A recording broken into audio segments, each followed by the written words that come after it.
और हम भी बार बार यही बोल रहे हैं, अगर हमारी पार्टी से कोई विधायक बनने आए हैं तो भैया कलेजा लेके आइएगा, कलेजी है तो मत लड़िएगा। नहीं होगा, सीधे रास्ते से झारखंड में पॉलिटिक्स नहीं होगा, वही होगा। फिर हम जीतेंगे, 2 गो गार्ड आगे रहेगा, 2 गो पीछे रहेगा, वही चलेगा जैसा चल रहा है। 4 गो फार्म हाउस रहेगा, 1 गो घर वाली रहेगी, 2 गो बाहर वाली रहेगी, यही चलेगा। हम लोग चुनाव नहीं लड़ेंगे, पैसा कौड़ी कुछ भी नहीं है, ऊपर से बहुत रिस्क है, जान का खतरा है। आप बोल दीजिए कि झारखंड राज्य अलग करने का उद्देश्य पूरा हो चुका है, हम लोग चुनाव नहीं लड़ेंगे। कि नेता के लिए नियोजन नीति है, बाप तो रहबे की बेटिया टिकट लेके आ गए। इधर आजसू के नेता है रामगढ़ वाले मौसा जी गिरिडीह से सांसद और मौसी रामगढ़ से विधायक, वहां नीति है। इधर आइए दादा का बात करते, हेमंत दादा हिंदे मुख्यमंत्री, भौजी कल्पना गांडे से विधायक, बसंत भाई और दुमका से विधायक। तो नेताओं के लिए नीति है कि सर एक बात आपको क्या लग रहा है, अगर जयराम महतो जीत जाएगा तो क्या हो सकता है, अकेले क्या करेगा? तो एक क्या बोला पता है अधिकारी कि देखिए सर अकेले सरकार में आए या ना आए, लेकिन ब्लॉक में जो लूट रहे हैं ना जन्म प्रमाण पत्र मृत्यु प्रमाण पत्र, ये तो वाट लगा देगा वो। अगर कंपनी और ग्रामीण के बीच झगड़ा होता है तो पहले क्या होता है, 353 का केस होता है, सबको मालूम है। यदि झारखंड के लोग जमीन के बदले नौकरी मांगे तो पहले पुलिस जाती है और 353 का केस होता है। वहां भी यही हुआ, लेकिन वहां एक काम नया हुआ। क्या हुआ पता है? मैनेजर ने कहा कि ठीक है 21 लड़कों पे केस किए हैं, अभी केस को होल्ड कीजिए, 4 तारीख को वोट का रिजल्ट आएगा, अगर जयराम महतो एमपी बन गया तो केस वापस कर लीजिएगा, नहीं तो बवाल कर देगा।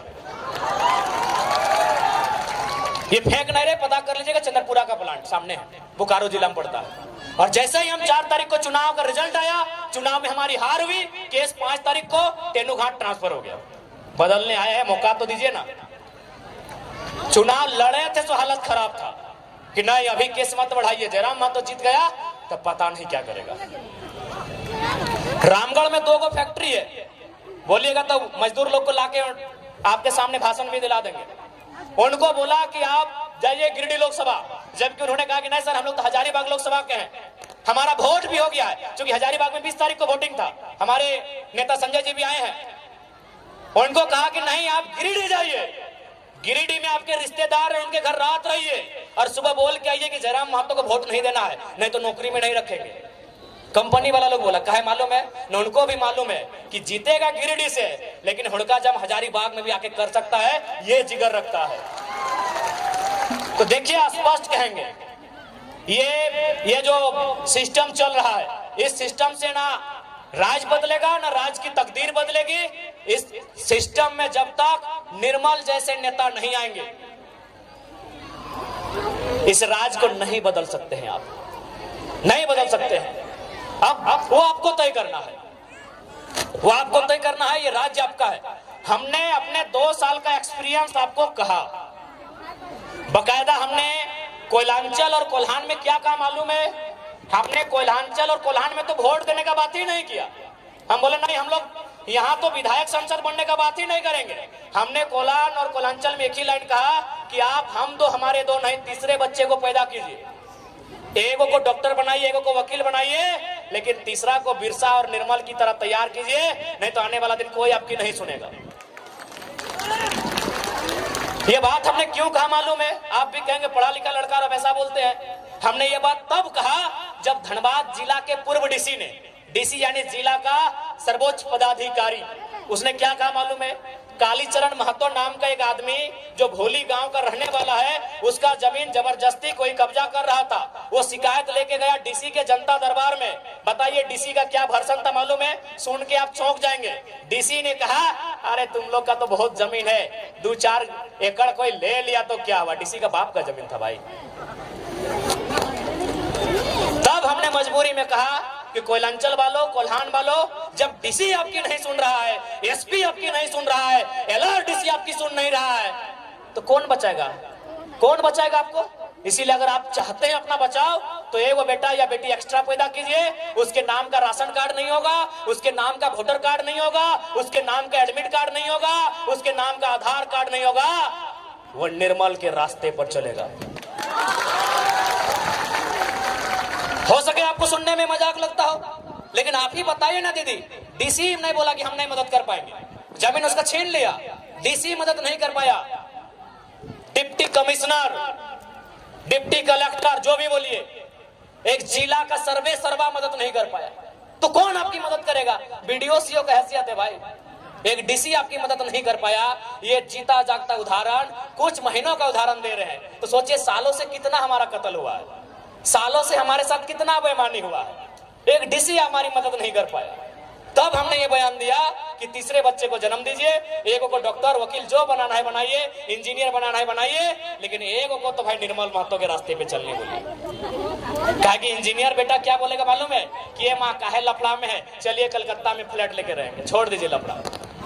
लफड़ा नहीं है, वो आपके बाप दादा की संपत्ति है, इस मिट्टी से आपका इतिहास जुड़ा है, इस मिट्टी में आपके बाप दादा का पसीना टपका है, खून टपका है, और आप एक परेशानी में क्या कह रहे हैं, चलिए कलकत्ता में रह लेंगे, बेंगलुरु में नौकरी करते हैं वहीं रह लेंगे, क्या है परेशानी। इसीलिए हमने कहा कि इंजीनियर बेटा हम मानते हैं बेचारा पढ़ा लिखा है, वो नहीं लड़ पाएगा इनसे, इसीलिए हमने मजबूरी में ये लाइन कहा, आज भी कहेंगे, 1000 बार कहेंगे, झारखंड के परिप्रेक्ष्य में 1000 बार कहेंगे कि हम दो हमारे दो नहीं, एक एक्स्ट्रा जन्म दीजिए और उसको निर्मल और बिरसा के रास्ते पर चलने के लिए तैयार कीजिए, नहीं तो कुछ नहीं बचेगा।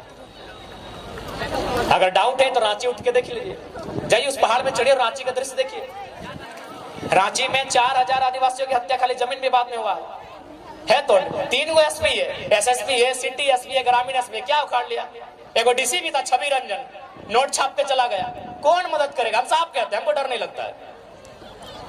डीसी छवि रंजन नोट छाप के और आदिवासी का जमीन बेच के चला गया, क्या उखाड़ लिया आप, क्या उखाड़ लिए बताइए। हम साफ कहेंगे, मरना एक दिन सबको है, हम सांसद विधायक बनने नहीं है, अगर आते तो हम अभी सांसद भवन में होते, हमको भी एगो मिल जाता सरकारी आवास दिल्ली में मिल जाता। बताइए, छवि रंजन एक डीसी, 4000 लोगों की हत्या खाली जमीन विवाद में रांची में हुआ है। एक कोर्ट का भी गठन हुआ, एसआर कोर्ट की क्या बोलते हैं, स्पेशल उन मामलों को निपटाने के लिए, पता नहीं अब क्या हुआ नहीं हुआ। तो किससे आप मदद की गुहार लगा रहे हैं कि कौन आपकी मदद करेगा? बताइए कौन आपकी मदद करेगा?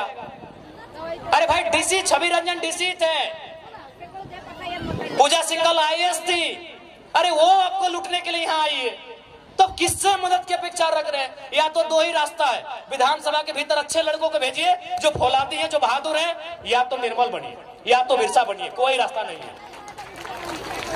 अगर आपको रास्ता दिखे तो बताइएगा, अगर आपको रास्ता दिखे तो हमको भी बताइएगा।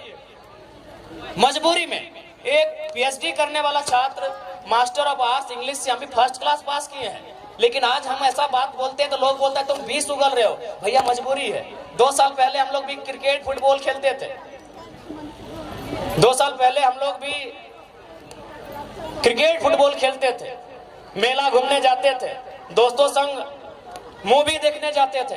ये 2 साल झारखंड को देखने के बाद हम कह रहे हैं कौन बचाएगा? आप ही बता दो। सरकार से उम्मीद कर रहे हैं, थोड़े को उदाहरण देते हैं, क्योंकि अतिक्रमण पे बात आती है। हरमू नदी इधर कहीं है रांची में, अतिक्रमण हुआ है। हाँ, हेमंत सोरेन भी मैंने योगी के स्टाइल में बुलडोजर चलाने का आदेश दिए, बुलडोजर चलना स्टार्ट भी हो गया था, लेकिन बुलडोजर चलते चलते रुक गया। क्यों रुका पता है? वो आलमगीर आलम का आवाज था वो, जो अभी जेल में है। तो कैसे इनसे अपेक्षा करेंगे? जो लोग हमारी रक्षा की जिम्मेवारी लेके हमें वही लूट रहे हैं, तो हम किस पे विश्वास करें?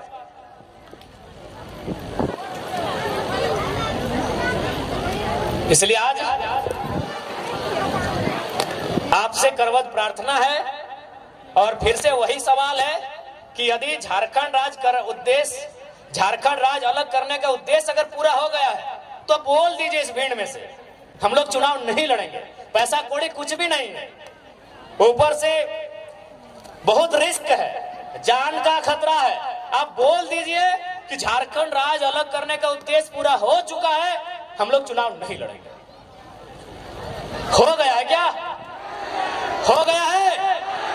हुआ है? तो क्या हमें चुनाव लड़ना चाहिए ना भाई?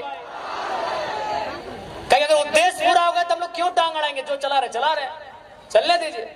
लेकिन अगर उद्देश्य पूरा नहीं हुआ है तो चुनाव लड़ेंगे भी, चुनाव जीतेंगे भी, और उनको तो गाड़ेंगे जो झारखंड को लूटने के लिए आए हैं। और एक बात स्पष्ट कहेंगे, ये जो बाहर भीतर का जो टर्म यूज करते हैं, आप आइए धनबाद,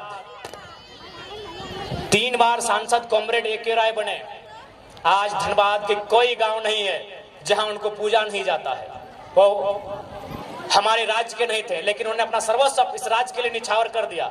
तो भैया जो इस राज्य के लिए निछावर करेगा उसको हम लोग भगवान बना के रखेंगे, लेकिन अब लूटेगा वो डीसी छवि रंजन ही क्यों ना रहे, थोड़ी मानेंगे।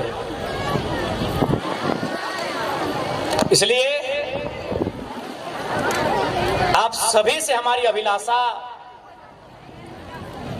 कि इस बार का विधानसभा का चुनाव, और तोहनियन से तो विशेष का बात दीदी साहब, क्योंकि लोकसभा में तो हमने क्या कैंडिडेट हालो ना है, तो विधानसभा में गुस्सा झाड़ दिया, दम लगाए के धमन दीदी के देखिया, क्योंकि लोकसभा में हमने कैंडिडेट नहीं ना हालो, ये खोटी लोकसभा है ना भाई, तो खोटी में हम लोग कैंडिडेट तो दिए नहीं थे, तो विधानसभा में निराश मत कीजिएगा, विधानसभा में निराश मत कीजिएगा। ये आज तमाड़ विधानसभा से हम ये अपील करना चाहेंगे, क्योंकि लोकसभा में कैंडिडेट नहीं रहा, हम लोग प्रत्याशी खोजे, प्रत्याशी को बोले भी तो तैयार नहीं हुए, लेकिन उम्मीद करते चलिए लोकसभा का चुनाव पार हो चुका है, विधानसभा का जो चुनाव आएगा उसमें आपका आशीर्वाद मिले। और एक बात स्पष्ट कहेंगे, चुनाव जीतना हारना अलग बात है, जीत गए तो सदन के भीतर से आपकी बात करेंगे, और नहीं जीत पाए तो सड़क में बैठकर, धरने में बैठकर वहां भी आपकी ही बात करते हुए दिखेंगे। आपसे हमारा नाता है वो नाता रहेगा, आपसे जो हमारा नाता है वो नाता रहेगा, वो किसी भी हाल में नहीं टूटेगा। हम आपके लिए आए हैं, जनता जनार्दन के लिए आए हैं, हम लोग खड़े हैं। खैर देवेंद्र दा तो बता दी कि अपना बाल नहीं काटेंगे, ऐसे बहुत सारे नौजवान जिन्होंने बहुत किस्म का मैंने वचन लिया है, रिजवान जी भी अपना वचन बता दिए। तो हम लोग शौक नहीं है कि विधायक बन के निकल जाए, सांसद बन के निकल जाए, ख्वाहिश यही है कि इस राज्य के लोगों का संरक्षण हो। आज जो इस राज्य के लोग, चाहे हमारी नौकरियों की बात करें, शिक्षा स्वास्थ्य की व्यवस्था की बात कीजिए, आप बोंडू अनुमंडल अस्पताल की देवेंद्र दा बात कर रहे थे, अरे आप रांची नहीं, झारखंड के सबसे बड़े अस्पताल रिम्स की बात कीजिए ना। रिम्स को लेकर कुछ दिन पहले हाईकोर्ट का एक स्टेटमेंट था कि यदि रिम्स इलाज की व्यवस्था नहीं कर पाते हैं तो बंद कर दीजिए व्यवस्था। यानी इस राज्य के सबसे बड़े अस्पताल को हाईकोर्ट ने फटकार लगाया है। तो भाई ये सरकार कर क्या रही है? अपना परिवार का सीट बढ़ा रही है। और वास्तव में इस राज्य में नियोजन नीति है, आपको मालूम नहीं है क्या? इस राज्य में नियोजन नीति है लेकिन नेताओं के लिए, जनता की नियोजन नीति बनाने के लिए हम लोग सदन में जाना चाहते हैं। नियोजन नीति है नेताओं के लिए। कैसे से? रांची के कोई क्या थे पूर्व सांसद, ना वो रामटाल जी नहीं, और वो जो सुबोध कांत सहाय, कांग्रेस पार्टी, उनकी बेटिया का क्या कारनामा है भाई? अगर बेटिया चुनाव लड़ गए तो नेता के तो है ही हो कि नेता के लिए नियोजन नीति है। बाप तो रहबे कि यहाँ बेटिया टिकट लेके आ गए। इधर आयसू के नेता है रामगढ़ वाले मौसा जी गिरिडीह से सांसद और मौसी रामगढ़ से विधायक, वहां नीति है। इधर आइए दादा का बात करते, हेमंत दादा हृदय मुख्यमंत्री, भौजी कल्पना गांडे से विधायक, बसंत भाई और दुमका से विधायक। तो नेताओं के लिए नीति है, हमें नीति नौजवानों के लिए चाहिए। और एक बात, आज जैसा हम लोग क्रांतिकारी सोच के साथ राजनीति कर रहे हैं, यदि हम लोग सफल नहीं होते हैं तो शायद कोई इस राज्य में नया करने का मौका, नया करने के बारे में सोचेगा नहीं। हम लोग नया क्या किया आपको देख लिए। आप बार बार कहते हैं कि एक चपरासी बनने के लिए पढ़ा लिखा होना चाहिए, इंटरव्यू होना चाहिए। हम लोग भी जारी किए हैं कि हमारी पार्टी से वही प्रत्याशी बनेगा, उनके क्राइटेरिया दिए हैं। ऐसा नहीं कि जो नहीं पढ़े लिखे नहीं बनेंगे, लेकिन कम, मैक्सिमम वही रहेंगे। अभी यही उदाहरण देते हैं, आपके बीच हमारे 3 प्रत्याशी, हम गिरिडीह वाले हैं, आपके रांची से देवेंद्र दा है, हजारीबाग से संजय मेहता है। क्या क्वालिफिकेशन है? एपियरिंग PhD। देवेंद्र नाथ Mahato एपियरिंग PhD, Sanjay Mehta MA+ LLB। तो अगर एक नई क्रांतिकारी शुरुआत हम लोग करने जा रहे हैं, आपका खुद डिमांड रहता है कि चपरासी बनने के लिए पढ़ा लिखा होना चाहिए, हम पढ़े लिखे लोगों को आगे लाने का काम कर रहे हैं, और यहाँ अगर हमें सपोर्ट नहीं मिलेगा तो गुस्सा फेसबुक में ही दिखाइए, फिर गुस्सा फेसबुक में दिखाइए। हम तो आपके मन मुताबिक जैसा युवा चाहती है हम तो ऐसा लेके आए हैं। हमने यहाँ तक प्रत्याशी के लिए इंटरव्यू भी रखा है, ऐसा इतिहास में तो बताइए।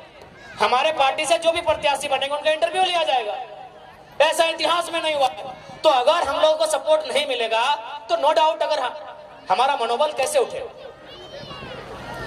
तो इसलिए हम लोग क्रांतिकारी बदलाव करने इस राज्य में जा रहे हैं, आपका आशीर्वाद मिले। और विशेषकर दीदी लोग आपसे कहेंगे,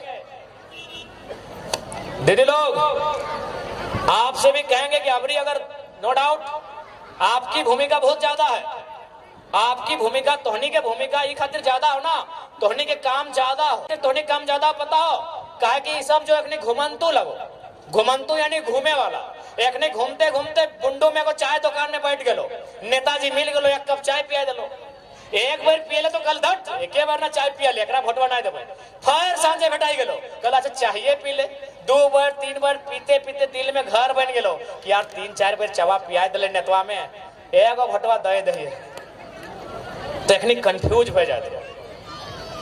सेल तोहनी के जिम्मेवारी, तोहनी के रिस्पॉन्सिबिलिटी ज्यादा हो, और इस बार तोहनी के आगू आए के बढ़ चढ़ के हमने खातिर काम करना हो। और सबसे महत्वपूर्ण बात, ऐसा बात ना है कि तोहनी के गुस्सा ना लागो हो, जैसा लड़का सबके गुस्सा लागो तैसा तोहनी के भी गुस्सा लागो, लेकिन तोहनी अपन गुस्सा गलत जगह उतारो ही। जैसे हमने के गुस्सा लगा तो नेतवन के खिलाफ हमने मोर्चा खोल दे, हमने जिंदाबाद मुर्दाबाद शुरू कर दिए, हमने मसाल जुलूस लेके रोड में निकल जाइए, हमने धरना दे दिए, बंद कर दिए, लेकिन तोहनी के गुस्सा लागो की करे मालूम हो, तोहनी ढिलवा के पटाई के नोच के चबाए के खत्म कर दे। हाँ तो 2 गो शुरू हो गया तो नहीं ढीला बेच रहा तो, हाँ तो जे तोहनी ढीला के ऊपर गुस्सा लागो, ढीला तुमने आप लोग क्या बोलते ढीला को, महिला को सबसे ज्यादा गुस्सा ढीला पे लगता है, अगर आप नहीं जानते सुन लीजिए, दीदी लोग को सबसे ज्यादा गुस्सा एक ढीला पे आता है, एकदम ऐसे नोच के तो पहले निकालेगी कि मोजरा है कहाँ, ऐसे निकाल के एकदम बीच में रखेगी, एकदम पटक के मार देगी, और यदि उसके दोनों हाथ बीजी है तो कभी कभी हम देखे दांत से चबा देती है। कि गलत बोल रहे बताइए? तो दीदी लोग हम चाहते हैं आप अपने गुस्से को ट्रांसफर कीजिए, आप जो गुस्सा ढीला को पटकने में कचटने में दिखाते हैं, वो गुस्सा इस बार ईवीएम की मशीन में उन नेताओं को बदलने में दिखाएंगे। इस बार वोट इसलिए मत कीजिएगा कि वो जो विधायक लड़ रहे हैं वो हमारे मामा के, मौसा के, जेठा के, काका के, गोतनी के, ननंद के, सड़वाइन के, सरोजिन के, बेटी के, बेटा के, दामाद के पुतोहू है। इस बार इसलिए वोट कीजिएगा कि जो आपके बच्चों के पढ़ाई लिखाई, दवाई और कमाई की बात करे, उसके लिए आपको वोट करना है। ये वोट आपका सबसे ताकतवर हथियार है। आप गोली से नहीं लड़ सकते हैं, आप तीर तलवार से नहीं लड़ सकते हैं, आप लाठी डंडा से भी नहीं लड़ सकते हैं, आप भाला फरसा से नहीं लड़ सकते हैं, आप वोट की चोट से लड़ सकते हैं।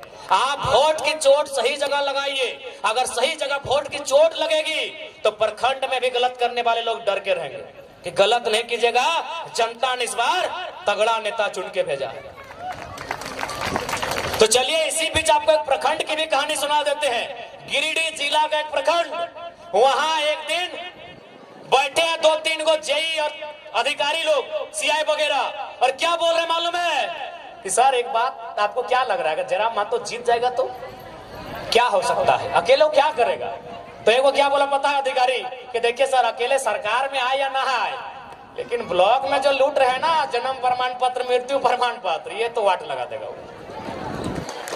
ये हम नहीं कह रहे हैं, एक ब्लॉक के पदाधिकारी उनके बगल में जो बैठे थे, वो आखिर तो झारखंडी लोग वहां भी है, वही लोग सुनाया कि ब्लॉक में ये आपका नाम का चर्चा है, क्योंकि वो दिल्ली में क्या करेगा नहीं करेगा हमको नहीं मालूम है सर, लेकिन अगर जयराम महतो जीत गया तो भाई ये तो है कि जन्म प्रमाण पत्र मोटेशन रोटेशन जो करते हैं ना, बड़ी ठीक नहीं होगा, ये तो बंद करना होगा। तो इसलिए आप लीडर ऐसा चुनिए जो मजबूती के साथ जनता के अधिकार के लिए लड़े। आज झारखंड को लड़ाकू लीडर की आवश्यकता है। झारखंड की रिक्वायरमेंट एक बोल्ड लीडर की है। अरे 24 साल से तो लीडर बनी रहे, एमपी एमएलए बनी रहे। इस बार बदलाव कीजिए और हम लोग विश्वास करते हैं, विश्वास रखिए। इस बार झारखंड के दृश्य को बदलने के लिए हम लोग कहीं पीछे नहीं हटेंगे। और विशेषकर दीदी लोग आपसे कहेंगे, बिल्कुल आपसे कहेंगे, क्योंकि आप मामूली नहीं है। आप दुनिया को बदलने वाले लोग हैं। आप इस सृष्टि के सबसे ताकतवर लोग आप हैं। आपको इस राज्य को भी बदलना होगा। आपको इस राज्य की राजनीति को भी बदलना होगा। इस दुनिया के सबसे ताकतवर लोग आप हैं। मजाक लग रहा है आपको? इस दुनिया के सबसे ताकतवर लोग आप हैं, मजाक नहीं। हम अच्छा उदाहरण देके बता रहे हैं। आप एक काम कीजिए, देखो 4 किलो का पत्थर, 2-3 किलो का पत्थर लाइए और देखिए यहाँ को जिम मास्टर है, विराट नाम है इसका, बड़ी जिम करता है लड़का, बड़ी पाउडर खाता है, पूरा 80-90 किलो का है, इतना मोटा मोटा हाथ है, लड़का है। उसके कमर में बांधिए तो 2 किलो का पत्थर। अच्छा, पत्थर बांधने के बाद बताइए कितना दिन तक रख पाएगा पत्थर? दीदी लोग कितना दिन रख पाएगा? इसके कमर में अगर हमें को पत्थर बांध दे 2-3-4 किलो का, कई दिन तक रख पाएगा? 1 घंटा, 1 दिन, 10 मिनट नहीं रख पाएगा। और आप 9 महीना अपने गर्भ में लेके रहते हैं। आपसे ताकत तो दुनिया में कोई नहीं है। आप अगर अपनी ताकत को नहीं पहचानेंगे तो हम भाई कितना बताएं? गलत बोल रहे हैं क्या? 9 महीना आप गर्भ में लेके रहते हैं। उसी तरह आप बेलन भी चलाती हैं, उसी तरह बर्तन भी मांजती हैं, उसी तरह माथा में पानी लाती हैं, यहाँ पकड़ के पानी लाती हैं, उसी प्रकार सारा घर का काम करती हैं 9 महीना गर्भ में लेके। और एक बड़का बड़का देखिए वीर मर्द लोग यहाँ बैठा है, बड़ा वीर। बांधिए तो एगो को 2 किलो का पत्थर बांधिए, हालत खराब हो जाएगा 2 मिनट में। तो आप अपने पावर का अंडर एस्टिमेट मत कीजिए। यह समय नारी सशक्तिकरण का है। हम चाहते हैं कि आप आगे आए, इस राज्य के परिस्थितियों को, राजनीति को आप भी समझें। आपको समझना होगा दीदी लोग, आज ये राज्य क्यों बना था ये आपको समझना होगा।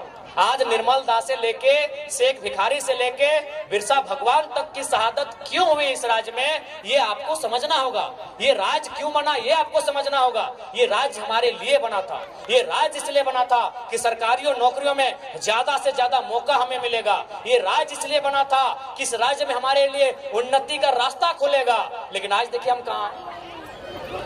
तो इसलिए आपको हमारा संदेश होगा आपके छोटे भाई का कि इस बार मोर्चा दीदी लोग को भी संभालना है। इस बार मोर्चा दीदी लोग को भी लेके चलना है। और देखिए, चूंकि देवंती दी बता रही थी कि यहाँ थोड़ा सा कुछ लोग सामाजिक टकराहट को लेके आते हैं, कुर्मी वर्सेस मुंडा, कहीं कुर्मी वर्सेस संथाल, कहीं दिस दैट। तो हम स्पष्ट कहना चाहेंगे, हम लोग पढ़े लिखे लोग हैं। हम लोग एक ऐसा रास्ता तैयार करेंगे कि दोनों समुदाय या फिर जो भी समुदाय आपस में संघर्ष कर रहे हैं, उनके बीच के विवाद को समाप्त करें और उनके लिए एक संरक्षण का रास्ता तैयार किया जाए। हम लोग एक ऐसा विकल्प लेके आएंगे।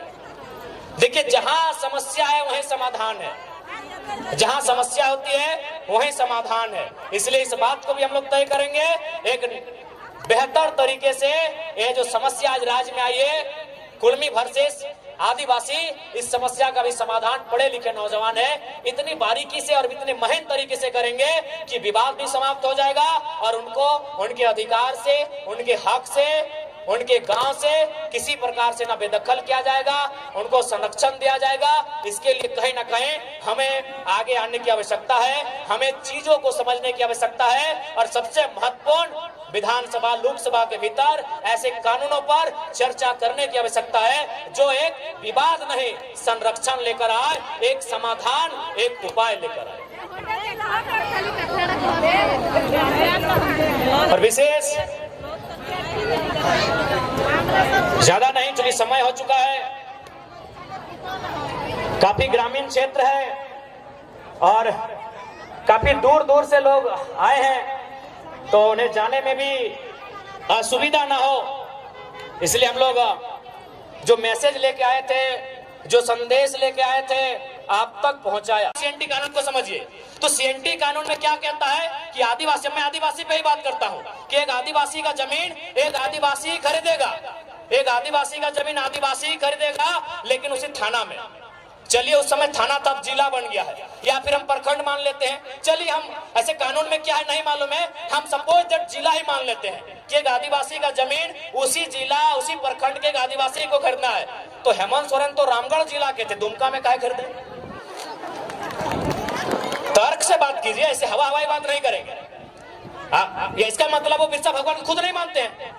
हेमंत सोरेन खुद देखिए, माला चढ़ाने से बिरसा भगवान के आप अनुयायी नहीं हो गए। अगर हेमंत सोरेन जी ने बिरसा भगवान पे माला चढ़ा दिया तो उसके अनुयायी नहीं हुए।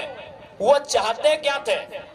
वो उनके मरने के बाद जो कानून बना, क्या उस कानून को हेमंत सोरेन मानते हैं? मेरा एक ही सवाल है। बिरसा भगवान के मरने के बाद एक कानून बना, उस कानून का नाम है छोटा नागपुर टेनेंसी एक्ट। वो कानून तैयार होना स्टार्ट हुआ 1902 में और फाइनल हुआ नवंबर का महीना 1908 में। ये कानून बना बिरसा भगवान की शहादत के बाद। तो क्या माननीय मुख्यमंत्री उस कानून को मानते हैं? जी नहीं, धज्जियां उड़ाते हैं। उस कानून की धज्जियां उड़ाते हैं। उनका जमीन रांची में, उनका जमीन रामगढ़ में, उनका जमीन बोकारो में, उनका जमीन धनबाद में, उनका जमीन दुमका में, 5 जिला में हम जानते, बाकी आप जानिए, बाकी आप जानिए, बाकी भैया आप जानिए। देखिए, आज लोगों को हमसे हालत इसलिए खराब है कि हम सरल शब्दों में लोगों को बहुत गहरी गहरी और रहस्यमयी बातों को समझा देते हैं। जो बातें उलझी हैं उन बातों को सुलझाते हैं। इसीलिए आज हमें लोग जानते हैं कि ये लड़का लीडर तो है ही, साथ में टीचर का काम करता है। और समाज में आप लीडर पैदा होने दीजिए, टीचर पैदा मत होने दीजिए। इसीलिए लोग इतना केस करता है हम लोग के ऊपर। नहीं, एक सिंपल सा बात है। हेमंत सोरेन आदरणीय मुख्यमंत्री, बड़े भाई उनको बोल रहे हैं, बिल्कुल बिरसा भगवान के सिद्धांतों को नहीं मानते हैं। अगर मानते हैं तो चलिए आपसे कहेंगे, आपने जिन वैसे भी आदिवासी का ही जमीन खरीदा, अभी कितना करोड़ों का था। बोकारो वाला तो पेपर भी देख लीजिए, कटिंग 20 करोड़ बताया जा रहा है उसका अनुमान। आप उस आदिवासी परिवार का जमीन वापस कीजिए, हम मानेंगे आप आदिवासी हितैषी भी हैं और आप बिरसा भगवान को मानने वाले भी हैं। तो इसलिए अगर हम लोग सरकार में आते हैं तो देखिए, मेरा जो दिल कहता है, हम भी चूंकि किसान का बेटा है, हमारा कौम भी जो कुर्मी का अर्थ आता है कोड़ना, कोड़ना यानी मिट्टी कोड़ना, तो हमको भी लगता है चाहे आदिवासी की समस्या है, चाहे गैर आदिवासी रहे, मूलवासी रहे या ओबीसी रहे, किसी की रहे, पहली समस्या जमीन की है। आज हमारी जमीनों को जबरन कब्जा किया जा रहा है। आज जबरन हमारी जमीनों पर फैक्ट्री लगाई जा रही है। आज जबरन हमारी जमीनों पर सड़क पार किया जा रहा है। इसलिए हम लोग सबसे पहले जमीन कानूनों को सुधार करेंगे। अगर जमीन रहेगा तभी हम जिंदा रहेंगे, नहीं तो किसी रेलवे प्लेटफॉर्म में वो कटोरी लेके क्या बोलते हैं, गुलगुलिया। हालांकि माफी चाहते हैं शब्द के लिए, लेकिन जो सच्चाई है कहते हैं वो गुलगुलिया कोई बंजारा बोलता है, वही हमारा और आपका जीवन होगा। क्योंकि गुलगुलिया कोई नदी के किनारे पैदा नहीं हुए हैं। गुलगुलिया आकाश से टपके हुए लोग नहीं है, ना ही धरती को चीर के आए हैं। किसी और नर और नारी ने उनको जन्म दिया है, और वो नर नारी, उसका भी कहीं खेत खलिहान होगा, उसका भी कहीं बाग बगीचा होगा, लेकिन आज उसके पास नहीं है। शायद इसी प्रकार जैसा आज हमारे साथ हो रहा है, उसके साथ 100 साल पहले हुआ होगा। आज जिनको हम बंजारा कहते हैं, आज जिनको हम गुलगुलिया कहते हैं, आज जिनके पास माने सर ढकने के लिए छत नहीं है, जिनके पास कदम रखने के लिए एक बित्ता जमीन नहीं है, वो हमेशा ऐसे नहीं थे। वो हमेशा ऐसे नहीं थे। उनके पास भी इसी दुनिया में, इसी जहान में, किसी कोने में जरूर एक जमीन का टुकड़ा होगा जहां उनके पूर्वजों का आशियाना होगा, जहां की सुबह और शाम वो अपने परिवार के साथ जीते होंगे, खाते होंगे, एक साथ रहते होंगे। लेकिन आज उनके पास कुछ नहीं है। चले जाइए रांची का रेलवे स्टेशन, चले जाइए धनबाद का रेलवे स्टेशन, चले जाइए कोई भी रेलवे स्टेशन, आपको मिलेंगे वो लोग। तो हम नहीं चाहते हैं कि झारखंड के लोगों की दशा ये हो। इसलिए अगर हम लोग गवर्नमेंट में आएंगे तो सबसे पहले यहाँ के जो जमीन कानून है मजबूती से लागू करेंगे, उनको और प्रभावी बनाएंगे, ताकि यहाँ के लोगों, भोले भाले लोगों की जमीन कोई हड़प ना ले। उसके बाद जो सबसे महत्वपूर्ण है, नौजवान। आज अगर नौजवानों की बात करें तो उनमें निराशा है। आज अगर नौजवानों की बात करें तो 10 साल एक कोचिंग संस्थान को समर्पित करते हैं। आज वो 10 साल 15 साल तैयारी करते हैं। कोई धनबाद में, कोई हजारीबाग में, कोई रांची में, कोई जमशेदपुर में। किसी की आंख की रोशनी चली जाती है, चश्मा चढ़ाना पड़ता है, किसी का पेट बाहर आ जाता है। देखिए सबका थोड़ा थोड़ा आ गया है, किसी का पेट बाहर आ जाता है। देखिए किसी के बाल आधा घुस गए हैं, उड़ गए हैं, चेक कर लीजिए। किसी के बाल सफेद हो जाते हैं, लेकिन इंतजार में रहते हैं कि एक परीक्षा हो। अगर परीक्षा को लिखेंगे ना तो कोई दिक्कत नहीं है, बाल नहीं भी रहेंगे, पेट फूल भी जाए, मोटा भी जाए, लेकिन घर परिवार चलेगा। एक नौजवान को सबसे ज्यादा चिंता अपने स्वस्थ शरीर की होती है, लेकिन अपने स्वस्थ शरीर को हम लोग गला देते हैं। क्या गलत कह रहे हैं? एक 18 से 25 साल के लड़के को पूछा जाए कि पहली प्राथमिकता क्या है, वो कहेगा मेरा शरीर। एक 18 साल से 25 साल के लड़के या लड़की से पूछा जाए कि तुम सबसे पहले क्या चाहते हो, अपना शरीर को चाहेगा कि हम फिट रहें, सुंदर रहें, अच्छा रहें, बलशाली रहें। लेकिन आज वही उम्र हम लोग खपा देते हैं कहाँ? हजारीबाग के कोचिंग में। वही उम्र हम लोग खपा देते हैं कहाँ? जमशेदपुर में। वही उम्र हम लोग खपा देते हैं कहाँ? धनबाद में। और परिणाम क्या होता है? 7-8 साल बाद परीक्षा आती है। परीक्षा का नाम लेते हैं सीजीएल जेएसएससी। 28 जनवरी 2024 को हम लोग वो एडमिट कार्ड हाथ में लेके एग्जाम देने जाते हैं। रांची की बहन जमशेदपुर जाती है, जमशेदपुर वाली दीदी गढ़वा जाती है, और 2 घंटा बाद पता चलता है, घर आते आते रास्ते में ही पता चलता है पेपर लीक हो गया।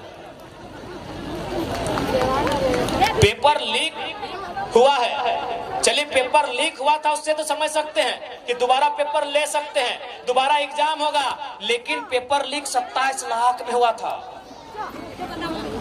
पेपर लीक हुआ था तो हम समझ रहे हैं। अरे आप तो छोड़िए, आप लोग तो किसान हैं।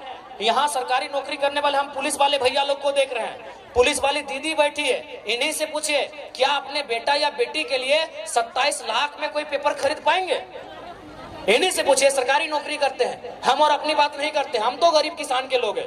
यहाँ देखिए, बहुत सारे सरकारी नौकरी करने वाले नहीं करने से भी इनकी तनख्वाह ठीक ठाक जैसे भी है। क्या ये लोग अपने बच्चों के लिए 27 लाख में पेपर खरीदेंगे? पेपर लीक हो उसका दुख नहीं है, चलिए 15 दिन बाद फिर पेपर ले लेंगे। चलिए, सरकार, हम लोग सड़क पे आएंगे, हम लोग आंदोलन करेंगे, हम लोग मसाल जुलूस निकालेंगे, तो सरकार 15 दिन के बाद फिर परीक्षा ले लेगी। लेकिन 27 लाख में पेपर बेचा गया था। कौन सी हमारी माएं बहनें हैं, कौन से हमारे गार्जियन है जो 27 लाख में अपनी बेटी के लिए एक चपरासी का नौकरी खरीद के ला देंगे? ये सवाल है।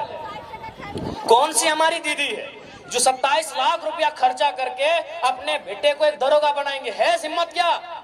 इसलिए अगर हम लोग सरकार में आते हैं तो इस राज्य में नियमित परीक्षा होगा। नियमित मतलब अभी जेपीएससी की बात करें, राज्य की सबसे बड़ी नौकरी की परीक्षा, साल कितना? 24। जेपीएससी कितना हुआ है? ये जो हो रहा है अभी कितना? अरे काहे 11, हम 8 बोलेंगे, एक बार में 4 को काहे मानेंगे?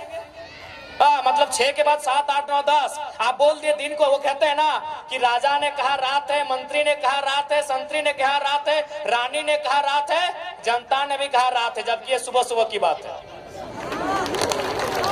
तो आपने कह दिया 11 जेपीएससी, मान जाएंगे? क्यों मानेंगे? 6 जेपीएससी, 7, 8, 9, 10, 4 बार में आप 1 जेपीएससी लिए, एक टर्म में 4 को, अभी 252 सीट से क्यों मानेंगे? 1200 सीट देते हम मानते, 1200 सीट देते हम मानते। इसीलिए 7 और ये 8 जेपीएससी, साल कितना? 24, यानी एक साल में 1 जेपीएससी होना चाहिए। क्या गलत बोल रहे हैं? जेपीएससी का मतलब क्या है? पढ़े लिखे नौजवान बताएं। एक साल में 1 जेपीएससी। इसलिए ये तो तय रहेगा कि परीक्षा नियमित होगी और फ्री और फेयर होगी, कदाचार से मुक्त होगी। और जो लोग कदाचार में पकड़े जाएंगे, अभी थोड़ा नया नया नियम कानून आया है, शब्द का थोड़ा पाबंदी है। जो लोग पकड़े जाएंगे वो कितना बड़ा वीआईपी काहे ना रहे, गजाड़ में फेंक देंगे। और आज आपको फिर से कहेंगे, अगर झारखंड को बदलते हुए देखना चाहते हैं तो हम नहीं कह रहे हमारे लड़कों को, आप जिसको भी एमपी एमएलए सीएम बनाइए, वो रिस्की होना चाहिए, रिस्की होना चाहिए। अगर वो रिस्की नहीं होगा, अगर उसमें अपने परिवार की चिंता होगी, जान का डर होगा, तो लिख के बोलते झारखंड नहीं बदलेगा, नहीं बदलेगा भैया। एचईसी का कब्जा है, टाटा का कब्जा है, चांडिल डैम 60 साल पुराना विषय है, हिंडाल्को में 50-60 साल पुराना विषय है, बीसीसीएल, सीसीएल, ईसीएल। अरे भाई, आप सीधा उंगली से घी निकलेगा। यहाँ ऐसा सीएम चाहिए जिसके पास कलेजी नहीं कलेजा हो। लिख के बोल रहे हैं, लिख के बोल रहे हैं। आप कैसे उनसे लड़ेंगे भाई जो कई वर्षों से हम पे शोषण कर रहे हैं? आप उन उद्योग घरानों से लड़ लेंगे? कहां लड़ पाए आप बताइए तो। रामगढ़ में बूढ़ा खाप में एक बच्चे का कैंसर से मौत हो जाता है, अभी भी कंपनी चल रही है। काहे कंपनी चल रही है ना, वहां के जो नेता है, कंपनी का जो नाती है मालिक का, उसको केक खिलाने जाता है। नहीं बदलेगा। यदि आपको लगता है हम लोग भी बिल्कुल, हम लोग तभी बदलेंगे जब हम लोग में ये हिम्मत होगा कि तुम गोली चला लो, लेकिन झारखंड की नीति बनाने से समझौता नहीं करेंगे। नहीं बदलेगा भैया। खासकर झारखंड को आप सीधा रास्ते से, ये जो कानून कानून कानून कानून कानून नहीं बदल पाएंगे। इसके लिए थोड़ा होना चाहिए बोल्ड लीडर, जो थोड़ा अगर पटका पटकी का भी नौबत आए तो पटक दे। नहीं बदलेगा। अरे बीसीसीएल आज का कब्जा है, क्या आपको क्या मालूम है? कुछ बता देते हैं। 1975 में 375 आदमी मर गया दब के। 1964 में 268 को कोयला के खदान के नीचे दब के मर गया। 2006 में बागमारा में 50 आदमी मजदूर नीचे दब के मर गया। उस बीसीसीएल से अब लड़ लेंगे? अरे आपका एक और नहीं 300 आदमी दब के वहां मर जाता है, कोई सुनाने वाला नहीं भैया। अब उससे लड़ लेंगे? मजाक लगता है आपको? पूरा चेन को कब्जा करके रखा है। ठीक है, पूजा सिंघल को आपने अरेस्ट कर लिया, उसका हॉस्पिटल तभी भी खड़ा है। पूजा सिंघल को आपने अरेस्ट कर लिया, हॉस्पिटल तभी भी खड़ा है। क्या कबाड़ लिए? क्या कबाड़ लिए? नहीं होगा, स्पष्ट कहेंगे। और हम भी बार बार यही बोले हैं, अगर हमारी पार्टी से कोई विधायक बनने आए हैं तो भैया कलेजा लेके आइएगा। कलेजी है तो मत लड़िएगा। नहीं होगा। सीधे रास्ते से झारखंड में पॉलिटिक्स नहीं होगा। वही होगा, फिर हम जीतेंगे। 2 गो गार्ड आगे रहेगा, 2 गो पीछे रहेगा, वही चलेगा जैसा चल रहा है। 4 गो फार्म हाउस रहेगा, 1 गो घर वाली रहेगी, 2 गो बाहर वाली रहेगी, यही चलेगा।